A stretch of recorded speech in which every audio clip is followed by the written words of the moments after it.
தமிழ்நாட்டில் பூரண மதுவிலக்கை உறுதி செய்ய உடனடியாக நடவடிக்கை எடுக்குமாறு தமிழக அரசுக்கு சமூக நீதி கூட்டமைப்பு மற்றும் சீர்மரபினர் நலச்சங்கம் வலியுறுத்தியுள்ளது. இது தொடர்பாக தலைமைச் செயலாளர், உள்துறை மற்றும் ஆயத்தீர்வைத்துறை டிஜிபி, தமிழ்நாடு மாநில மதுவிற்பனை கழகத்திற்கு கடிதம் எழுதப்பட்டுள்ளது.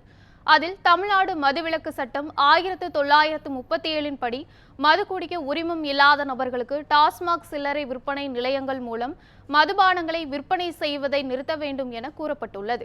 உரிமம் இல்லாமல் மது அருந்தும் நபர்களுக்கு எதிராக மதுவிலக்கு சட்டப்பிரிவு 4 மற்றும் 4A கீழ் தண்டனை வழங்க நடவடிக்கை எடுக்கவும் வலியுறுத்தப்பட்டுள்ளது. 1937 ஆண்டின் சட்டத்தின் உயரிய நோக்கமான பூரண மதுவிலக்கை உறுதி செய்யவும் இது குறித்து உடனடியாக நடவடிக்கை எடுக்குமாறும் கேட்டுக் கொள்ளப்பட்டுள்ளது.